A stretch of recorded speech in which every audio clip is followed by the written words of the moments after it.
Bien, buenos días. Vamos a dar comienzo a la última sesión, pero no por ello la menos importante, del área jurídica. Creo que lo que nos ha traído aquí para reflexión y debate de otra pena, de otra forma de cumplir la pena es posible, pues no sería, no se podría abordar si no se tuviera en cuenta también el área jurídica como motor de cambio. Es decir, para poder cambiar las cosas hay que conocerlas y conocerlas desde dentro, y el sistema penitenciario, por suerte o por desgracia, es una estructura arreglada, regulada, donde hay que conocer sus normas para poderlas transformar. Entonces, contamos hoy con la presencia de don Arturo Beltrán, al que tenemos que agradecer enormemente que siempre esté disponible a cualquier hora y en cualquier momento para la pastoral penitenciaria. Muchos de vosotros le conoceréis porque participa, pues yo creo que asiduamente, en las jornadas anuales jurídicas que tenemos, y que siempre está a nuestra disposición para poner pues su saber en el sentido amplio de la palabra. Jurista de reconocido prestigio, que ha desempeñado su carrera profesional principalmente como magistrado de la Audiencia Provincial en la Sala de lo Penal, sección quinta. Ha llevado toda una vida dedicada al derecho penal y, en concreto, al derecho penitenciario. Aquí hay que hacer pues una mención específica, porque ha sido pionero en interpretar y aplicar de otra manera la legislación penitenciaria.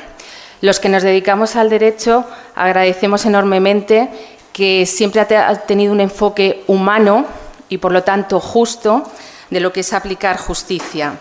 Por lo tanto, está totalmente legitimado hoy para venir aquí y hablarnos desde su experiencia personal y desde su saber como jurista si otra pena de cumplimiento más humana y más justa es posible. Así que le doy la palabra. Durante su intervención podéis ir haciendo pues las preguntas pertinentes, escribirlas en un papel para que luego nos las pasemos y podamos tener unos minutillos de debate. Así que, sin más, le doy la palabra. Bueno, esto no sé cómo funciona. A ver, así. Bien. Bueno, pues muchas gracias a la cariñosa y generosa presentadora por sus palabras tan amables. Yo siempre, en estos casos, tengo miedo cuando hablan también de mí, porque me acuerdo de esas imprecaciones de que eso hicieron los padres con los falsos profetas. Y digo, a ver si vamos a estar por el mal camino sin darnos cuenta. Bueno, no sé si saben ustedes que estaba previsto que esta conferencia la diera esa entrañable persona que es Manuela Carmena, pero ha tenido que someterse a una intervención quirúrgica y no ha podido venir. Entonces yo, digamos, soy el suplente. Pero vamos, un recuerdo cariñoso para ella, que también es una persona que siempre está disponible y que sabe la gran labor que se está haciendo en materia penitenciaria, pues por todos los aquí presentes. Recuerdo, y tengo un recuerdo un tanto con un cierto autorreproche, mi última intervención aquí, porque creo que tuve unas notas de demagogia. Porque recuerdo que el evangelio de aquellos días era el de los camilleros que llevan al paralítico, y como no pueden acceder a la casa, pues deshacen el techo y lo meten por el hueco. Y después de saludar pues al obispo delegado para la pastoral penitenciaria y a los sacerdotes y tal, pues dije que para mí los más importantes eran esos camilleros anónimos, que eran todos los demás. Esos camilleros de los que no sabemos el nombre, audaces, decididos, valientes, rozando lo delictivo, porque eso de desmontar un tejado,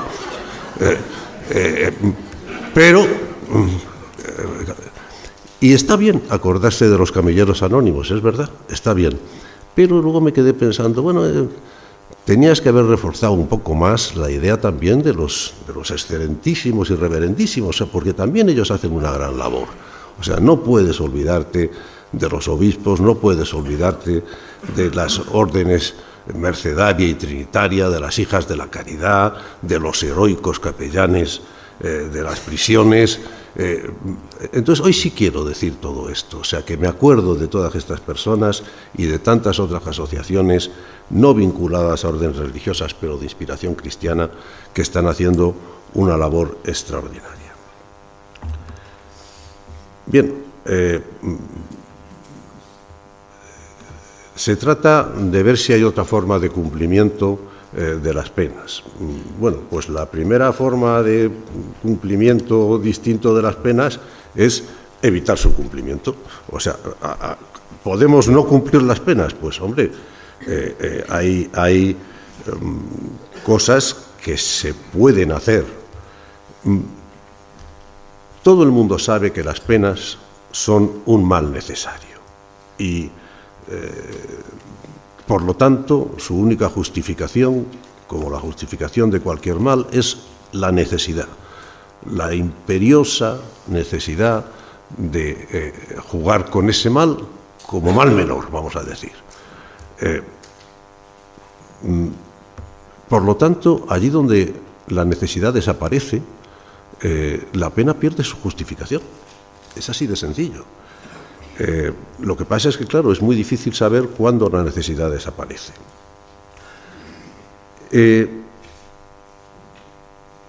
Pero, como todo mal necesario, habrá que aplicarlo en todo lo que es estrictamente necesario y dentro de eso en la mínima medida posible. Y esto nos lleva un poco a cuáles son los fines de la pena. La pena tiene una pluralidad de fines. Los más importantes, clásico ha sido la retribución. Usted ha hecho un daño, usted lo paga. Hoy está en entredicho. Pero bueno, sigue ahí, no cabe la menor duda de que hay todavía esa idea de el que la hace la paga. Después están las ideas de prevención general, en un doble sentido. Aviso. Oiga, esto dice el Código Penal, le estoy avisando, como lo haga esto, puede usted sufrir una condena.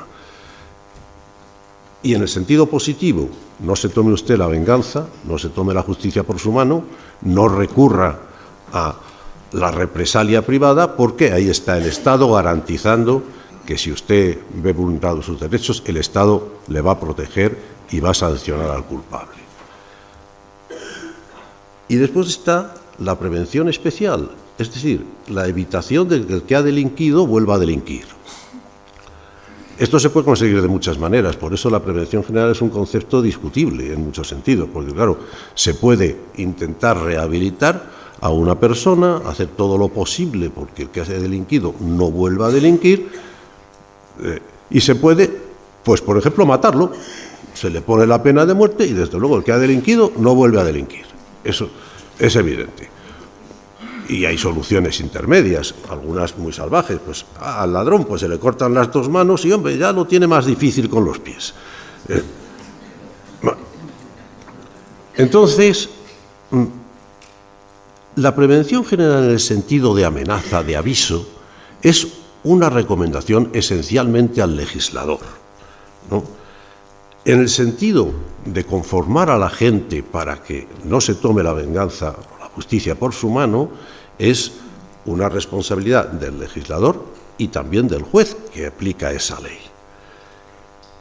Y la reinserción del delincuente, porque claro, llegar y decir que no vuelva a delinquir matándolo, pues bueno, eso es una forma simplista, evidentemente eficaz, pero profundamente inmoral, porque al fin y al cabo, y nos lo están recordando continuamente, ya la Iglesia que hacía excepciones empieza a no hacerlas, a decir, bueno, no, el no matarás rige también para los estados. Entonces, el legislador tiene que ser prudente cuando establece las penas. Tiene que ser prudente y ponderado. Pero en eso no mandamos los demás. Es una recomendación al Poder Legislativo y que lo sea. Los jueces tienen que ser también prudentes y ponderados y saber que están jugando con males y que tienen que causar el mínimo mal posible. Y sobre todo, los jueces no pueden caer en la sentencia ejemplar. La sentencia tiene que ser justa y dentro de lo justo, benévola. En el marco que te da la ley, benévola. Y no puedes utilizar a un hombre para dar ejemplo de lo que no se debe hacer. Ni en el momento de condenarle, si hay que condenarle, ni en el momento de ejecutar esa pena de una manera especialmente cruel.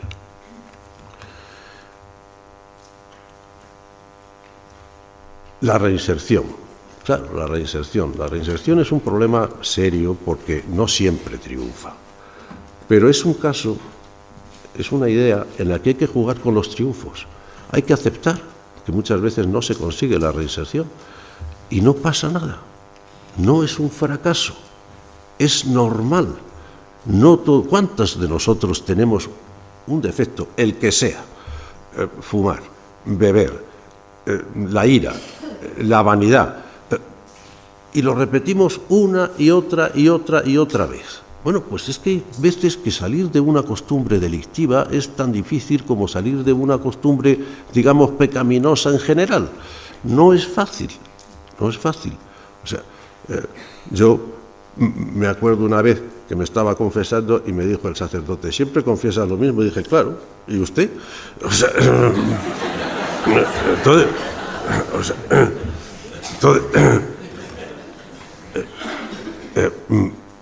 pues la idea de que la reinserción no es fácil. Y ojo con la reinserción porque muchas veces los más poderosos, los más ricos, se benefician de la idea de una reinserción ya preexistente. Y no es así, porque generalmente estos delincuentes de cuello blanco respetan todas las reglas. Saludan mejor a una señora que tú. Visten con más elegancia el smoking que tú, que no lo has visto en tu vida. Les pones frente a 5 tenedores a la izquierda y 5 cucharillas a la derecha y no se inmutan y tú estás diciendo, madre mía, ¿qué hará el de enfrente? Respetan todas las reglas y las cumplen mejor que tú, menos una. Se quedan con el dinero de los demás tan anchos, por ejemplo. Y entonces, claro, esos señores están reservados, fíjate, pero tú ves qué delicado es, sí, es delicadísimo, excepto que tiene un pequeño problema. Entre el amor al prójimo y el amor al dinero lo tiene muy claro, el amor al dinero, ¿no? Entonces, ojo con esto de la reinserción, que muchas veces hay que tener cuidado. Bien, evitación de la pena. Tenemos formas de evitar la pena y sobre todo la pena de prisión. Algunas son discutibles. Por ejemplo, es discutible la expulsión de ciudadanos extranjeros, que en algunas ocasiones es casi automática. Es una barbaridad, es una manera de sustituir una pena a veces por una pena mayor, porque una pena privativa de libertad que se puede cumplir más o menos suavemente y que dura poco tiempo, pues a lo mejor es mucho mejor que el desarraigo que supone a una persona que ya tiene su familia a lo mejor en España y demás. Y aunque esto se ha suavizado por la jurisprudencia y se ha dicho que hay que tener cuidado, que se debe oír al reo, que hay que tener en cuenta su contexto y demás, de todas maneras todavía se están produciendo expulsiones muy dolorosas como forma de no cumplimiento de la pena de prisión, pero sí de cumplimiento de otra pena no menos aflictiva en muchos casos. Eso cuando no se produce la doble pena, porque ahí la ley es, digamos, muy abierta y permite al juez adaptarse a las circunstancias, porque te dice muchas veces que, bueno, que cumpla una fracción de la pena y luego se le expulsa. Bueno, y entonces, pero claro, una fracción puede ser 9 décimas partes de la pena y luego encima le expulsas, eso sería un juez malvado, o puede ser una milésima parte de la pena y después a una persona que no le importa ser expulsada, pues la expulsas. Hay que jugar con un equilibrio de valores en esto y tener en cuenta pues todas las circunstancias del ser humano y no caer en generalizaciones, porque cada uno vive una circunstancia distinta y es muy importante atender a ellas y a causar dentro del mal necesario el mínimo mal posible. Después están las suspensiones de la ejecución de la pena. No voy a extenderme sobre esto. Todos sabemos que las penas que no superan los 2 años, incluso excepcionalmente, aunque haya varias penas que no superen los 2 años, pueden ser suspendidas bajo determinadas condiciones. También sabemos que las penas no superiores a 5 años, aunque hay una pluralidad de penas, no superiores a 5 años se pueden suspender para los delincuentes que hayan cometido el delito por razón de su adicción al alcohol o a las sustancias tóxicas o psicotrópicas. En este caso, pues se pone además la condición de que se someta a tratamiento, etcétera, etcétera. Y también sabemos que se puede suspender cualquier pena, 30 años de condena para una persona que en ese momento esté sufriendo una enfermedad grave con padecimientos incurables. Bien, esto sabemos que es así y a ello pues nos atenemos en la práctica diaria a los jueces y en general con éxito. Suspender la ejecución de la pena, es verdad que hay veces que hay que revocarla porque esa persona vuelve a delinquir de una manera que demuestra que ha sido un error, digamos, conceder la suspensión de la ejecución de la pena, pero muchísimas más veces la llamada a la responsabilidad y la espada de Damocles que está ahí colgando es más eficaz que el cumplimiento de la condena. Yo en esto he tenido experiencias sobre todo con los estafadores en que están dispuestos a no pagar un céntimo si les pones más de 2 años. La víctima no recupera nada y se ha quedado en la ruina. En cambio, les pones 2 años de prisión y le dices que si devuelven aquello que ha estafado, le suspendes la ejecución de la pena y generalmente lo devuelven, y a veces cantidades elevadísimas. Y además, cuando se lo explicas a regañadientes, lo entienden. O sea, le dice, mire usted, su actuación al dejar sin piso, sin dinero, a 2, 3 familias y demás, tiene un doble reproche, uno penal y uno civil. Usted no puede quedarse sin ninguno de los dos, pero la ley autoriza al juez a dejarle sin reproche penal si usted acepta el reproche civil. ¿Esto lo permite la ley? ¿Lo entiende usted? Sí, lo entiendo perfectamente, pero ya sabe lo que tiene que hacer. Devuelva el dinero, no pierde dinero, puede volver a ganarlo honradamente y no delinca. Y la gente funciona. Y claro, ¿qué quiere la víctima? Pues la víctima quiere las 2 cosas. Quiere que vaya a la cárcel y recuperar el dinero. Esa es la verdad, generalmente. Pero si le dicen que escoja una, quiere recuperar el dinero. Claro. Entonces, bien. Pero supongamos que esta persona tiene que entrar en prisión. Bueno, se puede cumplir la prisión, pues, como pensaban algunos, con el traje a rayas, la cadena y la bola. O sea, no, eso ya no existe en España, al menos. Entonces, la manera de cumplir la pena de prisión depende de muchas circunstancias, pero los grandes principios tienen que estar claros. En primer lugar, la prisión en el siglo XXI y ya en el XX es una institución porosa. Porosa significa que hay cosas que salen de dentro hacia afuera y hay cosas que entran de fuera hacia adentro. No solo las noticias a través de la televisión y demás, no, las personas. El preso tiene que tener un régimen de visitas razonable de su abogado, por supuesto, y de su director espiritual, si lo tiene, por supuesto, pero además de sus amigos, de su familia. Hacerle perder en la mínima medida posible el entorno social en el que se ha desenvuelto. Que entren los de fuera y que salgan los de dentro. ¿Y cómo salen los de dentro? Pues todos lo sabemos. No voy a andar ahora con la teoría general de los permisos, pero todos sabemos que cumplida la cuarta parte, pues se puede salir de permiso, y tampoco voy a hablar de lo que significa el tercer grado, pero todos sabemos que el tercer grado es una suavización importante de la pena, más o menos importante, porque hay terceros grados muy restringidos que se aproximan al régimen ordinario de cumplimiento, y hay terceros grados tan abiertos que prácticamente se asemejan a la libertad condicional. Incluso con ciertas ventajas a veces sobre la libertad condicional, porque en esto hemos sufrido un retroceso.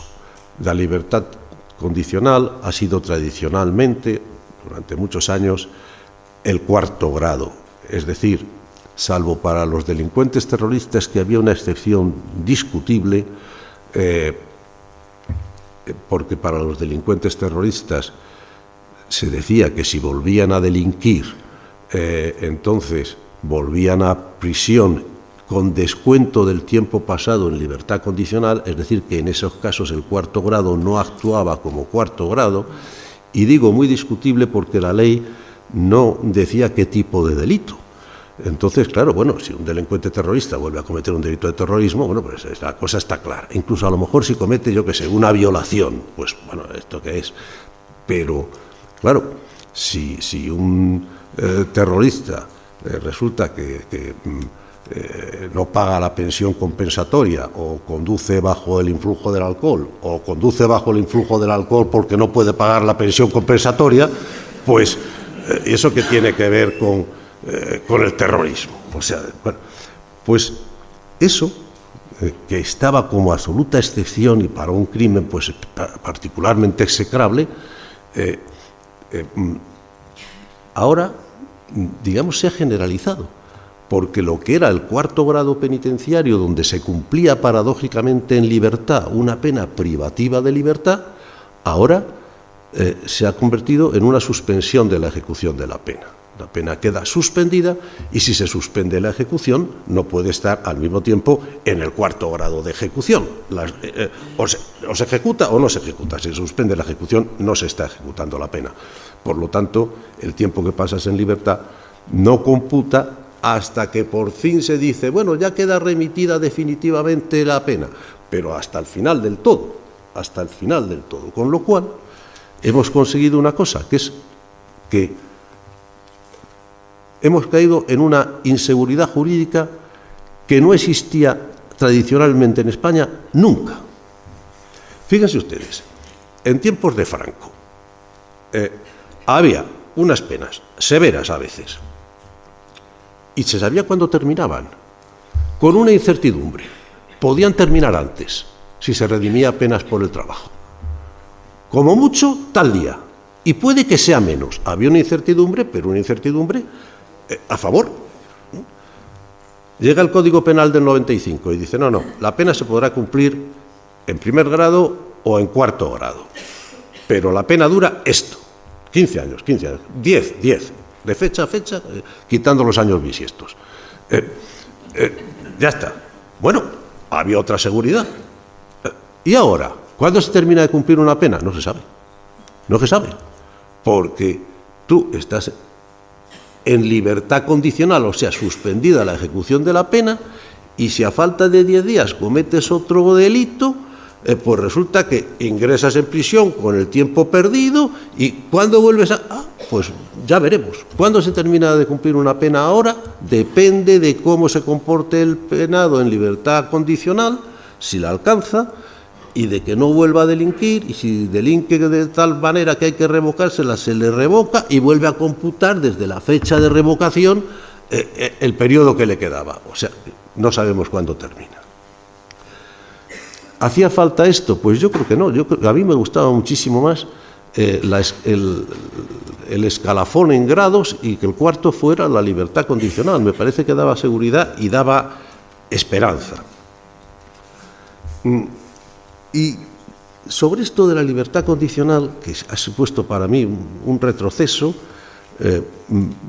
voy a hacer una mínima referencia a la prisión permanente revisable, que es algo que no acabo de entender cómo se ha impuesto en España, aparte de los errores técnicos que tiene, porque, ¿qué diré yo? Pues asesinar a un chico de 16 años tiene más pena que intentar asesinar a uno de 15. O sea, eso no tiene pies ni cabeza. Pero aparte de cuestiones técnicas, la cuestión es incluso para el legislador. Oiga, las penas se justifican por la necesidad. ¿Era necesario poner esto? Porque, vamos a ver, el Código Penal de 1995 entra en vigor en mayo de 1996. Supongamos que el día 24 de mayo, que entraba en vigor el Código Penal del 95, una persona comete un delito o una pluralidad de delitos que le llevan a una condena de 30 años de prisión y que además es detenido el mismo día 24 de mayo.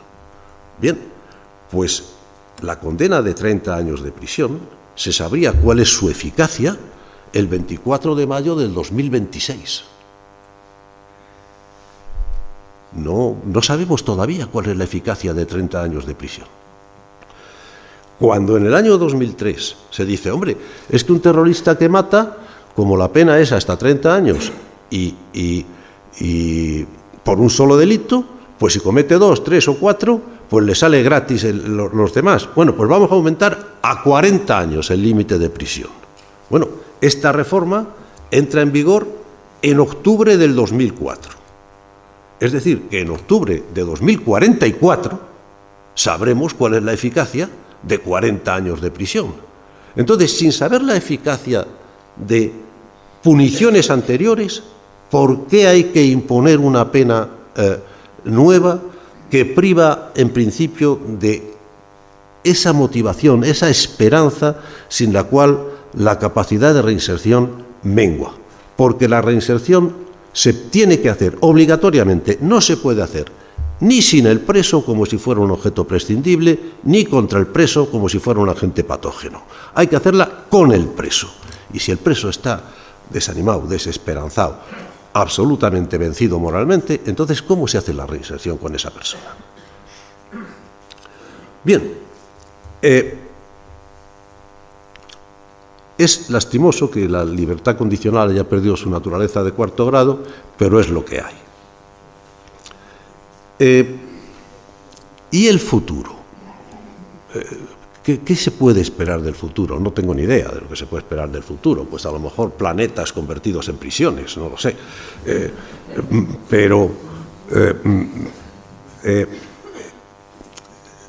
¿Qué sería lo lógico? Lo deseable. Las dos cosas, lo lógico y lo deseable.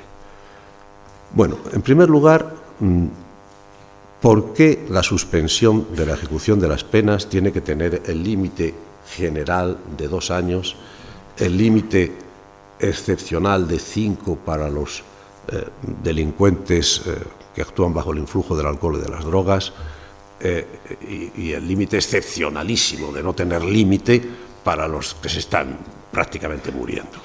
Bueno, pues, o con enfermedades muy graves. Pues, ¿por qué no se puede generalizar la suspensión de la ejecución de la pena para cualquier clase de pena, sobre todo de las penas privativas de libertad, pero también incluso de otras, que son muy aflictivas? ¿Por qué no se puede suspender, o al menos suspender parcialmente? Es decir, bueno, yo a usted le impongo, porque no tengo más remedio, la pena mínima que le tengo que imponer son 10 años de prisión, pero suspendo 9 años de su ejecución. Ya ha cumplido usted 1 en prisión preventiva, queda usted en libertad. Los otros 9 quedan suspendidos. O suspendo los 10, porque no está usted en prisión, pero en este momento es absolutamente innecesario que vaya usted a prisión. Han pasado 10 años desde que usted delinquió, usted ha formado una familia, usted tiene un trabajo honrado, usted ha resarcido a las víctimas, bueno, pues no es necesaria la pena, se suspende la ejecución de la pena. Naturalmente no de un modo caprichoso, que sea susceptible de recurso, que sea susceptible de que el Tribunal Supremo cree jurisprudencia, que sea susceptible de todo lo que se quiera. pero habría que generalizar la posibilidad de suspensión parcial o total de las penas. En segundo lugar, pasado un mínimo tiempo de estudio, habría que ir hacia que el régimen ordinario de cumplimiento no coincidiera con el segundo grado, sino con el tercero.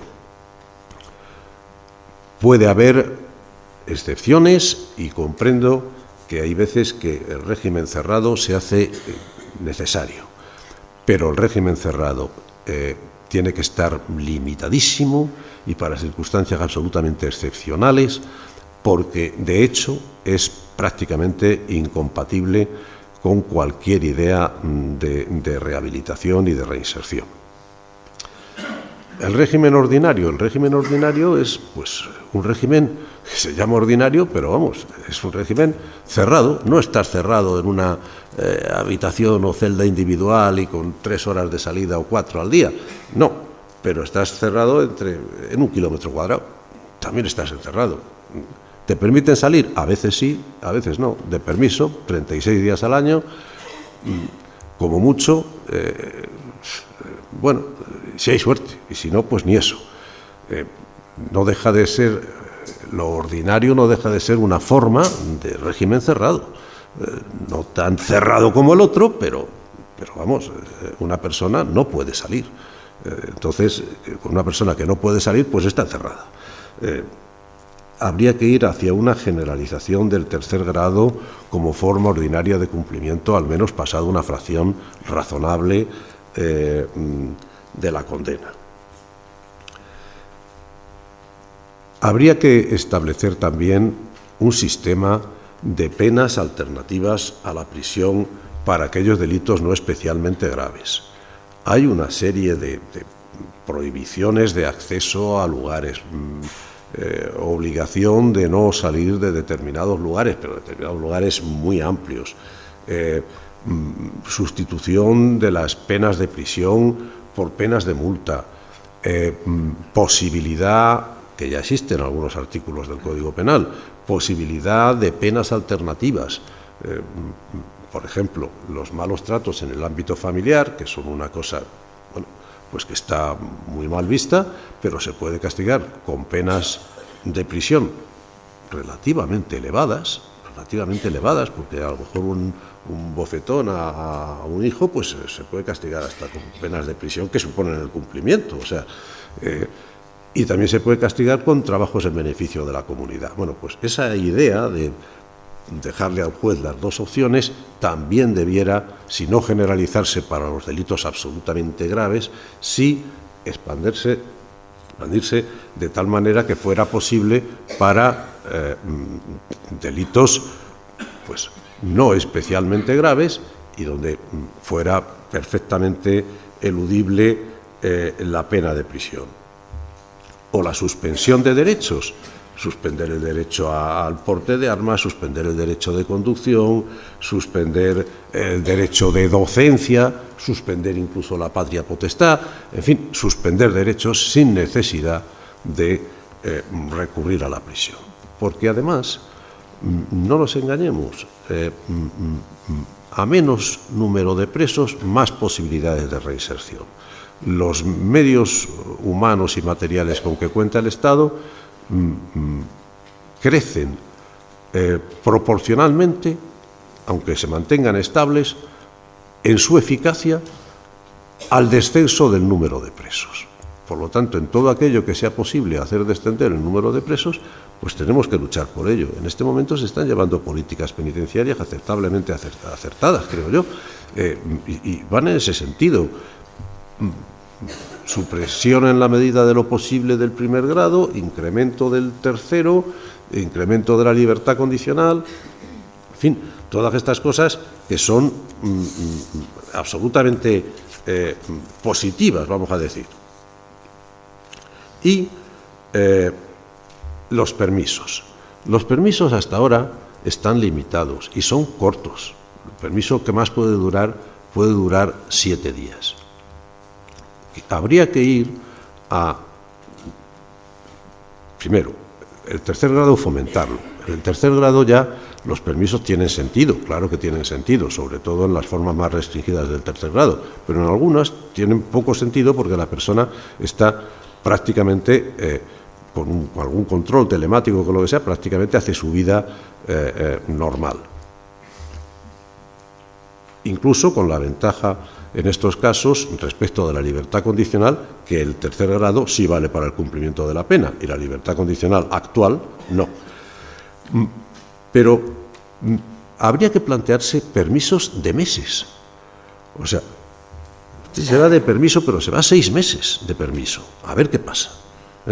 Usted ha dicho que tiene un trabajo, usted se va de permiso 6 meses, vuelve por aquí, le tenemos controlado naturalmente, de vez en cuando tiene que pasarse a saludar y a ver cómo está y a presentar su contrato de trabajo, a lo que se quiera. Esos controles que se hacen a las personas que están a lo mejor en libertad condicional. Pero ¿por qué los permisos tienen que ser de 7 días? ¿Dónde está escrito, aparte de la ley, en qué mandato metajurídico está escrita esa limitación? Aparte del número 7, sí que es un número muy redondo, pero bueno, pues a lo mejor este es para el 8º pecado capital. Son 7 y el 8º es que los permisos sean tan cortos. O sea, entonces, bien, yo prefiero dedicar más tiempo a sus intervenciones porque sus intervenciones tienen una ventaja. Ustedes saben de qué quieren hablar, mientras que yo no sé de qué quieren ustedes que les hable. Entonces, pues prefiero dejar tiempo a que hablen ustedes y si preguntan y soy capaz, pues respondo, y si no, pues seguramente otro puede responder mejor que yo. Pero quería decirles una cosa. Hubo un obispo español muy discutido que se dejó la vida luchando por los más marginados, por los más pobres, por los más olvidados, que eran los indios de la Amazonia. Era Pedro Casaldáliga. Y ese tenía una frase que yo les quiero repetir a ustedes porque me parece extraordinariamente gráfica y maravillosa. Y decía, y yo lo digo de todos ustedes, decía: nosotros los cristianos somos los soldados derrotados de una causa invencible. Pues yo, con ese mensaje de optimismo, les dejo para que cuando se sientan derrotados sepan que su causa es invencible.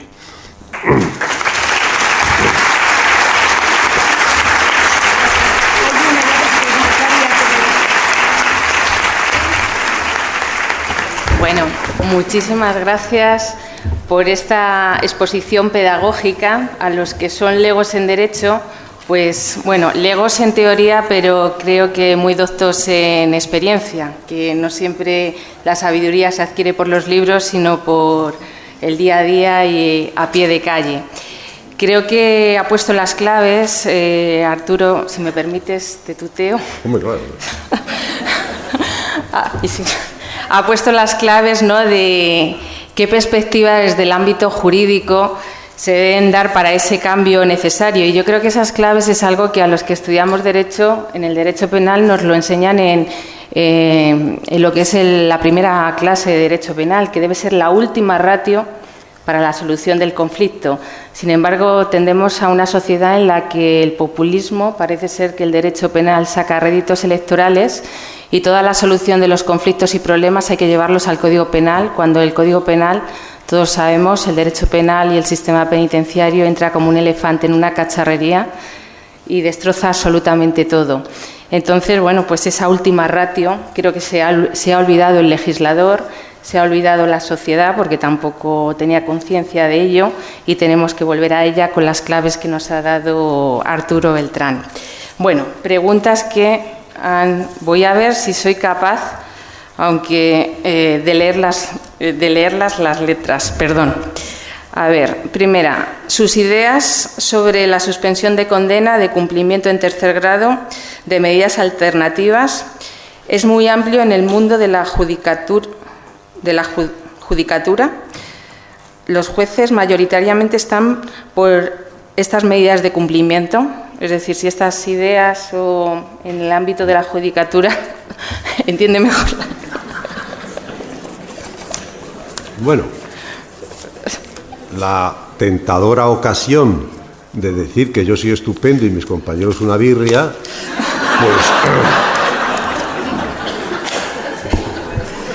pues no nos dejes caer en la tentación. O sea, entonces, hay de todo.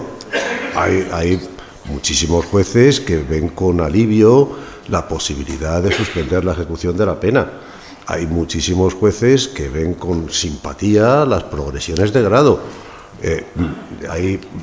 Yo creo que la mayoría. Ahora, si me dice usted, pues yo conozco a uno o a una, digo, yo también, sí.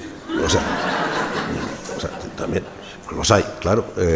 El sentido retribucionista de la pena no es el que predomina en los jueces, no lo es, pero también existen excepciones.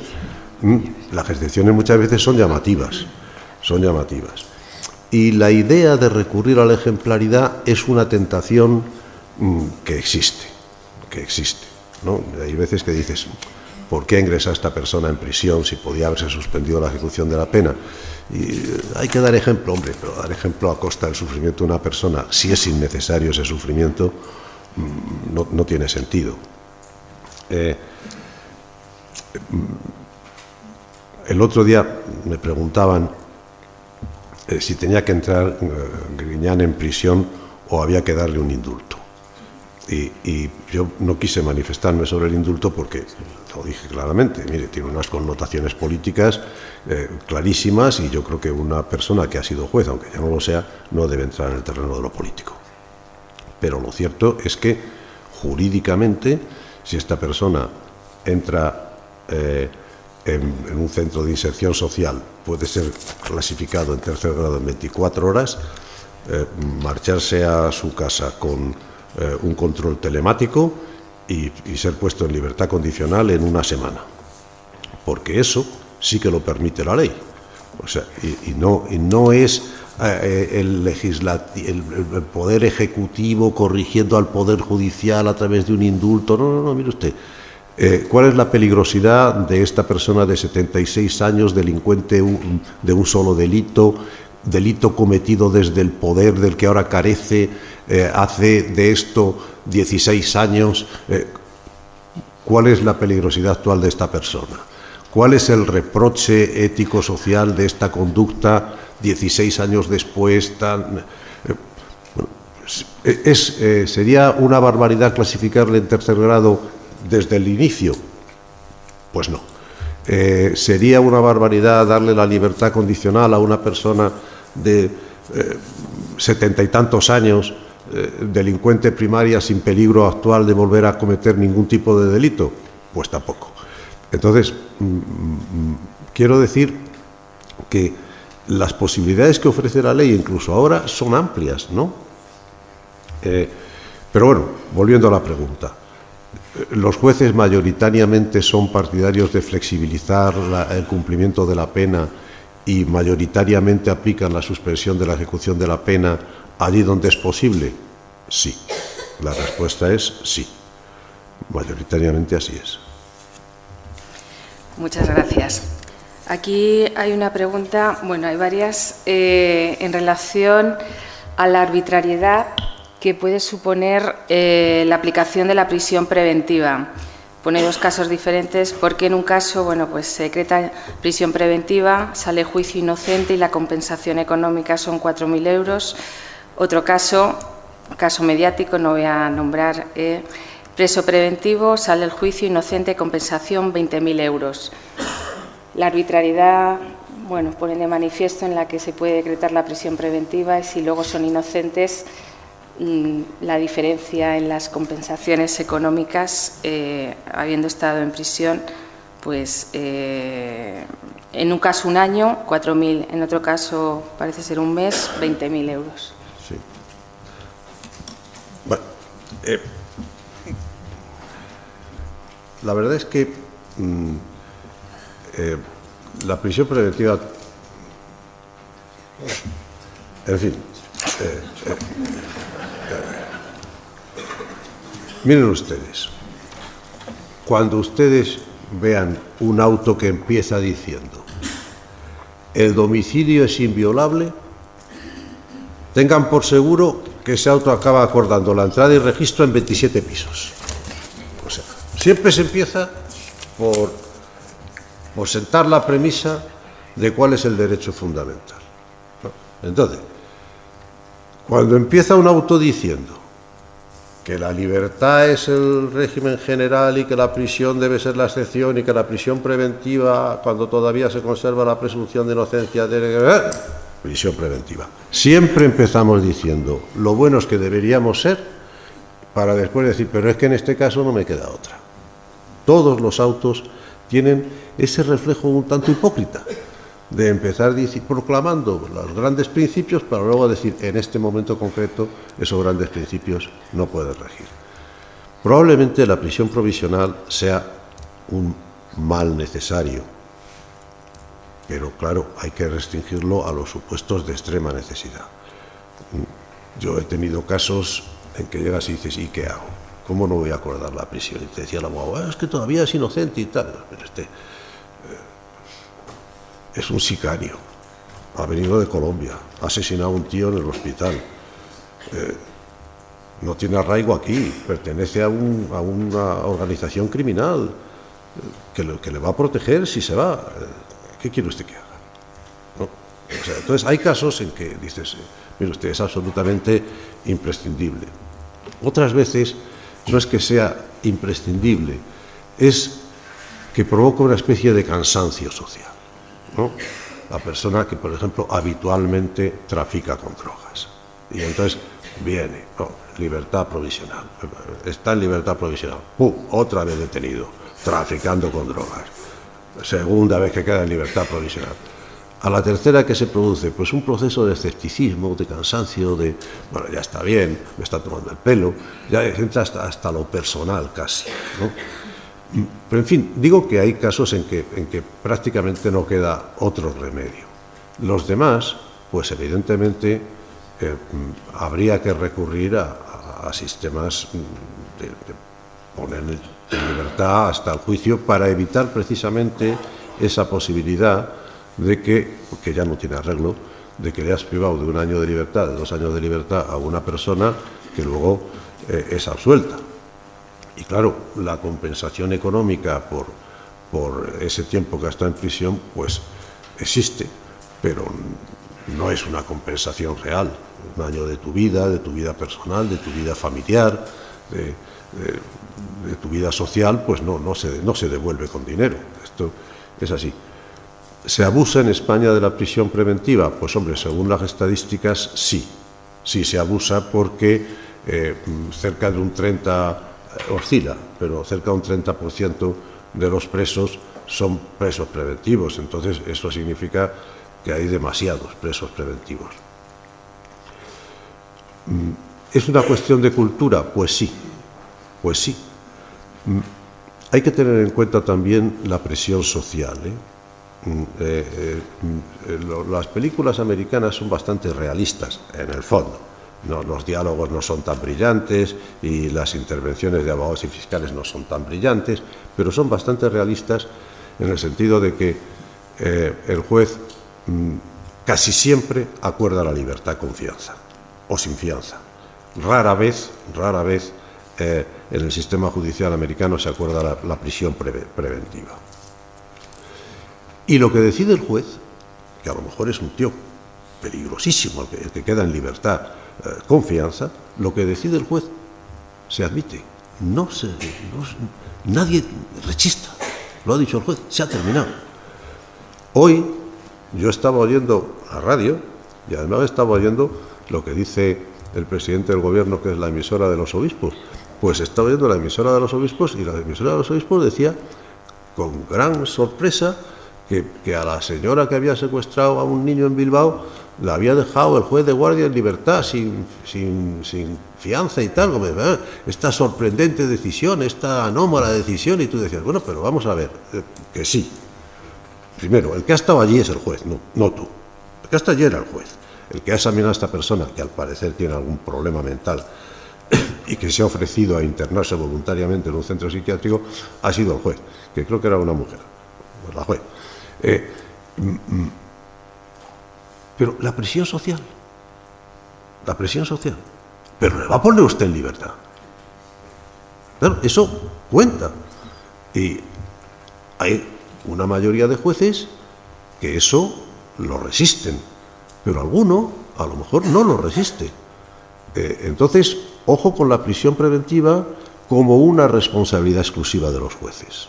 La prisión preventiva, en tanto en cuanto siga siendo una demanda social mayoritaria, seguirá presionando en el ámbito cultural y psicológico de los jueces. Entonces, no es que yo quiera salvar a los jueces, es que todos somos corresponsables. Porque la prisión preventiva se produce en el momento de la reacción instintiva. Y la reacción instintiva del ser humano no es la reacción reflexiva. A ti ahora te dicen que un individuo ha violado y asesinado a una niña de 4 años y tú no dices que lo pongan en prisión preventiva, no, dices que le saquen las tripas y le cuelguen de ellas claro, lo que te sale es la bestia que llevas dentro, ¿no? Y claro, ¿qué es lo que pasa con la prisión preventiva? Que se produce en caliente. El tío le acaban de detener y ha hecho una barbaridad, la que sea, secuestrar a un niño o violar a una niña. Teóricamente, porque a lo mejor no ha sido él, pero bueno. Entonces, ese momento, la presión social es fortísima. Les parece que dejar en libertad a esa bestia, entre comillas, es aberrante. Y es muy difícil caer en la conciencia de que la bestia que está hablando también la llevas tú dentro. Es la que está reaccionando y pidiendo sangre. Entonces, es muy difícil pedirle a toda una sociedad que abdique de la reacción en bestia ante una bestialidad. Y mientras no abdique, aunque sea paulatinamente, la presión sobre los jueces es tremenda. No solo la presión del qué dirán, no, es también la presión de que el juez forma parte también de ese ambiente. El juez no vive en otro planeta. Forma parte también de un ambiente en el que prácticamente eso se demanda. Entonces, no es que yo quiera extender la culpa a todos, es que digo lo que hay. Enlazando con esta pregunta, también preguntaban que si los funcionarios de policía, dan por supuesto que sobre sus informes las diligencias de investigaciones sobre la que se decreta la prisión preventiva. Entonces, si tendrían algún tipo de responsabilidad a la hora de tomar esa decisión. Hombre, la investigación. Naturalmente. Un atestado que tiene, conforme a la ley de enjuiciamiento criminal, carácter de denuncia, pues puede tener el carácter de denuncia falsa si se alteran sustancialmente los hechos. O sea que un atestado hay que redactarlo, la policía tiene que ser, la Guardia Civil, en fin, efectivamente, el juez al principio tiene prácticamente muy poco. Tiene pues una persona detenida y 4 folios, o 20, no tiene mucho más.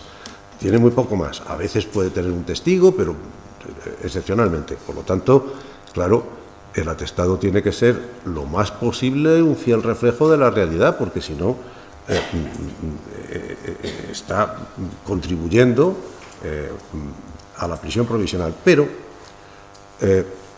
los jueces aprenden muy rápido a leer entre líneas y al final van al cogollo de la cuestión. Bueno, pero sí, todo esto aquí me están contando, pero aquí lo que ha pasado ha sido, en realidad, esta nimiedad, ¿no? O al revés, que por más que esté mal redactado, detrás de esto hay algo muy serio, ¿no? Pero es verdad que, claro, el hecho de que un juez decida, después de oír al fiscal muchas veces, sobre la prisión provisional, con una ventaja ahora, tiene que pedirla alguna de las partes acusadoras, tiene que pedirla normalmente el Ministerio Fiscal. Si no la pide nadie, no lo puede acordar el juez, que antes podía.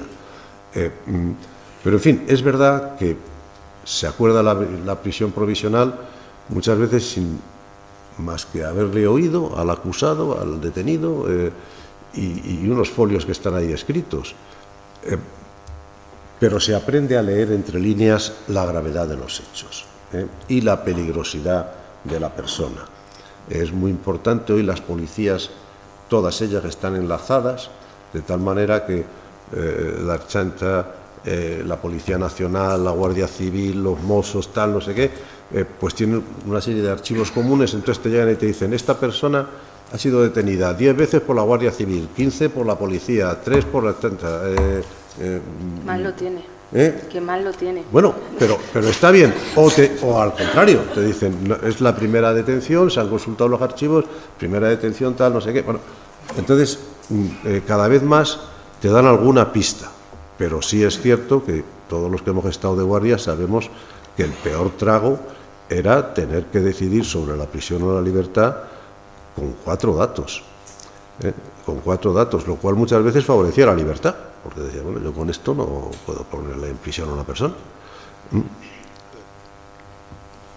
Bien, también pregunta en relación a los delitos económicos, ¿qué legislación o qué modificaciones habría que hacer para garantizar la devolución del dinero robado, sobre todo dinero público? Bueno, miren ustedes,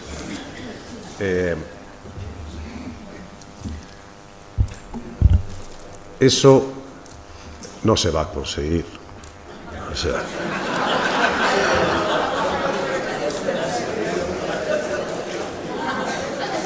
no se va a conseguir. El problema, muchas veces, hace poco, pues, una ventaja que también tenía a su favor Griñán es que la Junta de Andalucía había renunciado a cobrar la responsabilidad civil. Posiblemente esta renuncia no sea conforme a derecho. Yo no sé hasta qué punto las administraciones públicas, que no son más que administraciones, es decir, administradores del dinero de todos, pueden, en esa condición de administración, renunciar a un derecho que no es exclusivamente suyo. Pero, en fin, lo hizo, ¿no? Lo hizo. Y estas son cosas que muchas veces dice, bueno, ahí está, ya está hecho, ¿no? Devolver el dinero muchas veces no es posible porque sencillamente se ha gastado. O sea, cuando te llegan y te dicen que poco menos que tuvieron que cerrar los puticlubs cuando se acabó el flujo y que la cocaína dejó de venderse por kilos para pasar a venderse por miligramos, pues bueno, pues eso lleva mucho dinero. Otras veces es muy difícil encontrarlo. Está oculto, bajo testaferros, en terceros países, no es tan fácil. Pero además, el problema no es ya devolver lo sustraído. El problema es devolver la confianza. Hace unos años, ustedes recordarán, resultó que el director general de la Guardia Civil era un saqueador. El director general de la Policía, no tanto, pero también. El director de la Seguridad del Estado, también. La señora que presidía el Boletín Oficial del Estado compraba el papel a doble precio y no sé qué. La señora que presidía la Cruz Roja prostituyó la Cruz Roja. El director del banco entonces más importante de España se llevaba el dinero del banco. Bueno, entonces, claro,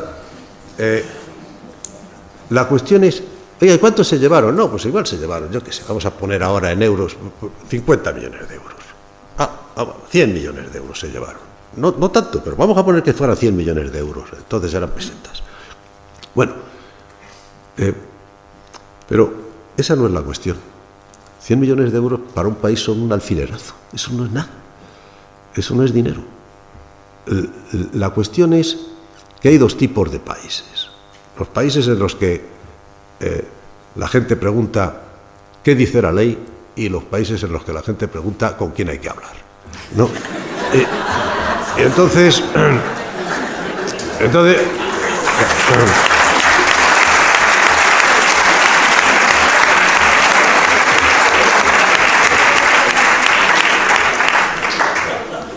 Entonces, claro, estoy multiplicando probablemente por 10, pero pongamos que esta gente se llevó al final 100 millones de euros. Pero, ¿cuánto le cuesta a España, un país en el que el director de la policía es un ladrón, el director de la Guardia Civil es un ladrón, el presidente del Consejo de Administración del banco más importante de España es un ladrón, la presidenta de la Cruz Roja es una ladrona, la presidenta del BOE es una ladrona? ¿Eso cuánto cuesta? Eso no cuesta 100 millones de dólares. Eso cuesta 10.000 o 100.000 millones de dólares o de euros. Es decir, el daño que hace esta gente es irreparable. No sé, si devolver es lo de menos. Devolver es lo de menos. Lo demás es quién invierte o en qué medida invierte, a qué precio invierte, cómo presta, a qué interés presta, quién presta a un país así. Eso es lo que no se puede medir. Eso es lo que trae la corrupción. O sea, entonces, que devuelvan, si es que no van a poder devolver el daño que han hecho. Eso es imposible ya. Eso tardaremos generaciones en levantarlo de una política honrada entre todos, y sin amiguismos, y sin enchufismos.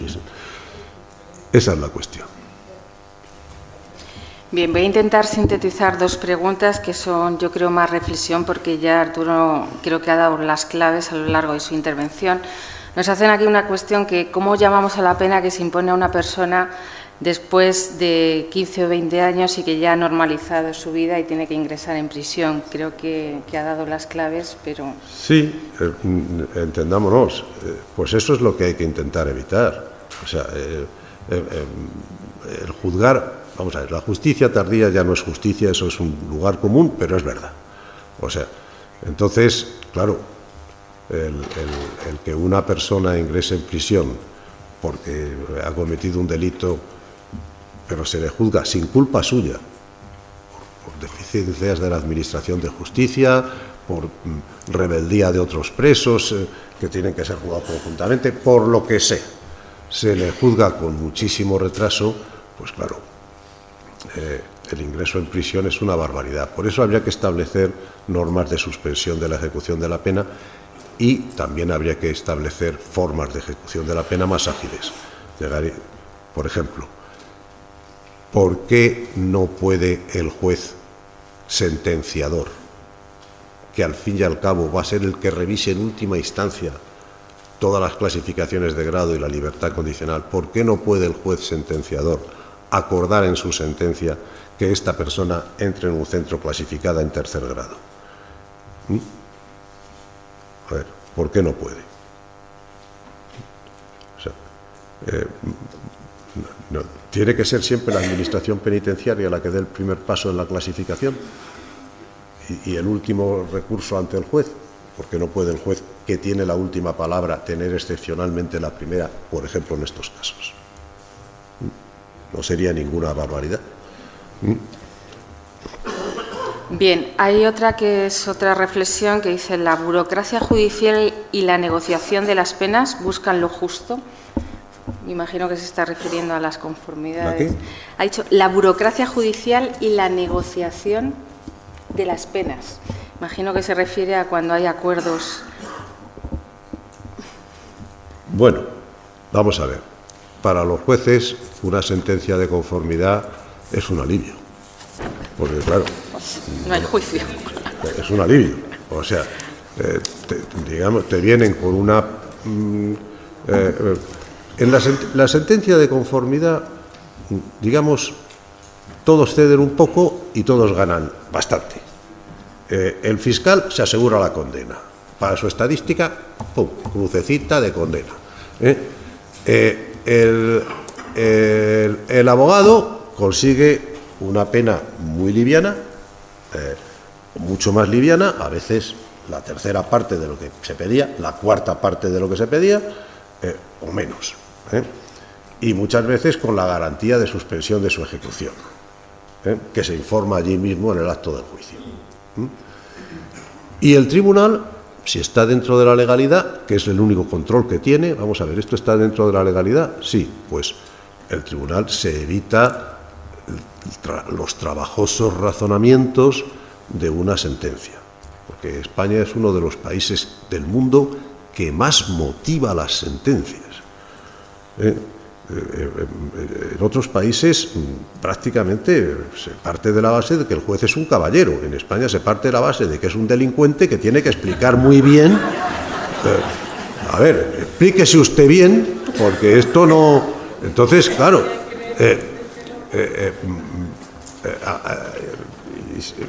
una sentencia que no sea de conformidad es trabajosa, incluso una sentencia sencilla es trabajosa.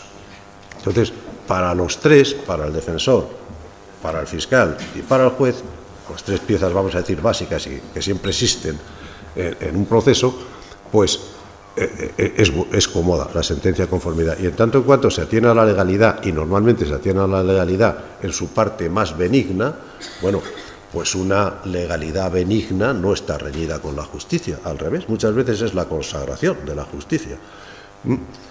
¿Se fuerzan a veces las conformidades? Pues yo creo que hay tribunales que están tan agobiados que buscan la conformidad. Pero esto no pasa solo en el orden jurisdiccional penal. Si alguno de ustedes ha ido a un juzgado de lo social, verán con qué interés el juez dice, pero hay acuerdo, porque claro... Es un mercadeo en la puerta. O sea, y a veces con culminaciones, pues como no hay acuerdo... O sea... Entonces, el problema es que tenemos la mitad de jueces por habitantes que otros países de nuestro entorno. Entonces, claro, eso se nota. La pregunta, ¿puede ser injusta una sentencia de conformidad? Puede ser injusta, pero la mayoría de las veces no lo es. Porque dentro de la legalidad, coger el arco punitivo más pequeño, o el marco punitivo más pequeño, pues... ¿qué tiene eso de injusticia? Nada. ¿Es cómoda? Sí. ¿Se cae en la comodidad para buscar... ¿se cae en la injusticia para buscar la comodidad? No me consta. Yo eso no lo he visto. No lo he visto. Bien, hay dos últimas preguntas que yo creo que serían más propias de la mesa que va a ser a continuación. Se la voy a pasar. En la que se va a hablar en la mesa siguiente de mesas de experiencia sobre un nuevo modelo de cumplimiento de justicia restaurativa. Entonces, la persona que ha hecho la pregunta de justicia restaurativa se la voy a pasar, salvo que quiera Arturo Beltrán. Creo que, como se va a hablar de ella, se la voy a pasar a la mesa de esta tarde.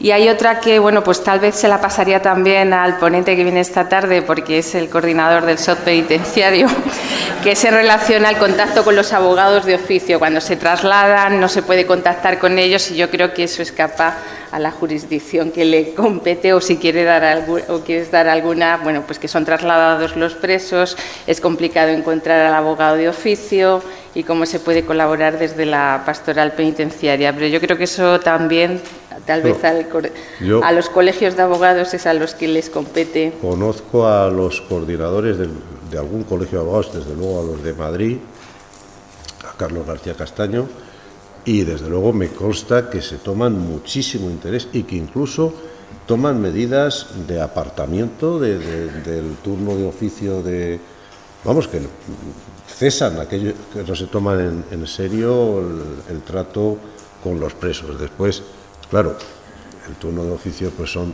en Madrid miles de abogados o cientos de abogados en materia penitenciaria y claro, no se puede generalizar, los hay más responsables y más irresponsables. Evidentemente es una ventaja contar con un abogado de tu confianza que está disponible porque sabe que va a cobrar un dinero y porque es su profesión cobrar ese dinero, vamos, no tampoco tiene eso nada de malo. Y siempre pasa lo mismo, los más pobres, los más necesitados, los más marginados, pues son los que tienen que recurrir a la justicia gratuita, que normalmente, aunque no sea correcto jurídicamente, se identifica con los abogados de oficio. ¿Tiene arreglo esto? pues si a lo mejor se retribuyera mejor el turno de oficio, pues podría haber un más alto grado de exigencia, porque esto es como todo, hay un sistema de estímulos negativos, que es apartarte del turno, y un sistema de estímulos positivos, que es retribuirlo dignamente. Si el segundo falla, pues falla uno de los pies en que se sostiene el sistema. Bueno, pues simplemente por cuestión pragmática, contactar con el abogado de oficio, pues nos lo pueden facilitar llamando al juzgado, aunque a veces por la Ley de Protección de Datos pues te dicen que no te facilitan los datos, que es lógico, y otras veces llamando al propio colegio de abogados, dando los datos, pues también se suele facilitar si se identifica como miembro de la pastoral penitenciaria. Lo que pasa que también la Ley de Protección de Datos pues también puede llamar cualquiera diciendo que es, pero es la manera de obtener también los datos del abogado de oficio para poder ser el contacto con ellos. De todas maneras, como vamos a tener al coordinador del SOT penitenciario en la mesa, pues le pasamos aparte también la pregunta. Bueno, agradecer enormemente a Arturo Beltrán su presencia hoy, que como siempre pues es un lujo y es un placer escucharlo, y que siempre pues eternamente agradecidos por estar a nuestra disposición pues para poner su saber y poder ir cambiando poquito a poco el sistema. Muchas gracias.